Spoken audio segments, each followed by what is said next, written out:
Hello friends. तो एक बहुत ही इम्पोर्टेंट क्वेश्चन जो आ रहा है मुझे via email and other queries is that when to retire. मतलब कोई भी बंदा कब रिटायर हो सकता है, मतलब आप रिटायरमेंट के लिए कब रेडी हो। तो इस वीडियो में मैं आपको बताना चाहूँगा कि आप कब रिटायरमेंट के लिए रेडी हो सकते हो।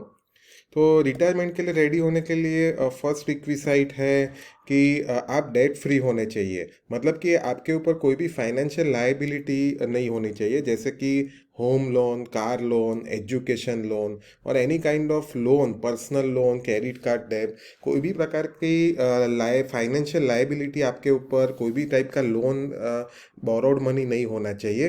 तो ही आप एक्चुअली ट्रू सेंस में रिटायर हो सकते हो। अगर आपको आप रिटायर होना चाहते हैं और लेकिन आप अभी भी कोई लोन में है, लोन पे पेंडिंग है आपका, तो बेसिकली आपको वो लोन फुलफिल सबसे पहले करना चाहिए, क्योंकि ये सबसे पहला रिक्वायरमेंट है रिटायरमेंट होने का। दूसरा इम्पोर्टेंट पॉइंट है रिटायरमेंट होने के लिए, आपके पास इमरजेंसी फंड होना चाहिए। ये emergency fund basically 3 to 6 months का एक्सपेंसेस होता है, सो दैट आप वो आपके सेविंग्स अकाउंट में या तो लिक्विड म्यूचुअल फंड्स में होने चाहिए, ताकि कोई भी इमरजेंसी सिचुएशन में आप इसका यूज़ कर सकें। उसके बाद थर्ड पॉइंट है, आपके पास रिटायरमेंट कॉर्पस होना चाहिए। और ये कॉर्पस सफिशिएंट होना चाहिए जिसमें से आप पैसिव इनकम जनरेट कर सको। और आपका एनुअल जो एक्सपेंस है वो बेसिकली उससे भी ज़्यादा ये कॉर्पस से अर्न कर सको, इतना आपको करना चाहिए। और यूजुअली ये बहुत सारे फैक्टर पर अवेलेबल होता है कि कितना रिटायरमेंट कॉर्पस आपको चाहिए। तो इसके लिए भी मैं आपको एक फ्यूचर में एक दूसरा वीडियो बना के दिखाने वाला हूँ।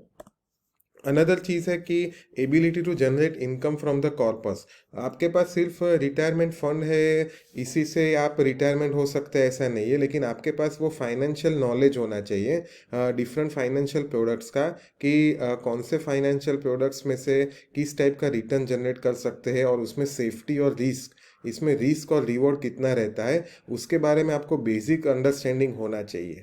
तो अगर आपके पास नॉलेज नहीं है तो बेसिकली आप रिटायरमेंट नहीं हो सकते। अगर आप ये नॉलेज बेसिकली आप सबसे पहले लेते हैं तो उसके बाद एक्चुअली आप रिटायर हो सकते हैं। तो ये नॉलेज लेना बहुत ही ज़रूरी है कि आप कितना भी इनकम जनरेट कर सकते हैं with safety, by taking a risk, और कैसे पोर्टफोलियो एलोकेशन करना चाहिए, एसेट एलोकेशन करना चाहिए। तो ये सब चीज़ें बहुत ही इंपॉर्टेंट होती है।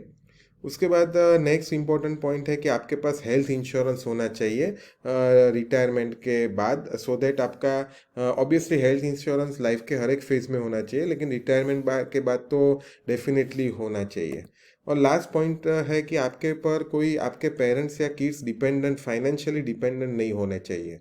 तो अगर आप ये 6 पॉइंट्स फुलफिल करते हैं तो आप डेफिनेटली रिटायरमेंट के लिए रेडी हो। मोस्ट ऑफ द पीपल के पास इसमें से डेट फ्री तो होते हैं, जब उनका एज 50s और 60s में आता है तो वो डेट फ्री तो हो जाते हैं लोन में से। लेकिन मोस्ट ऑफ द पीपल का जो इम्पोर्टेंट है, वो इम्पोर्टेंट लिमिटेशन है, वो ये है कि उनको रिटायरमेंट कॉर्पस में सेविंग उनका अच्छा खासा है, 50 लाख, 1 करोड़ रुपीज़ या इवन इससे भी ज़्यादा। लेकिन उसमें से सस्टेन रिटर्न कैसे जनरेट करते हैं आफ्टर बीटिंग द इन्फ्लेशन, ये बहुत ही इम्पोर्टेंट है। मतलब सिर्फ फिक्स डिपॉजिट में रखना और 7% उसमें से अर्न करना is not the retirement planning, क्योंकि इन्फ्लेशन बहुत ही ज़्यादा है।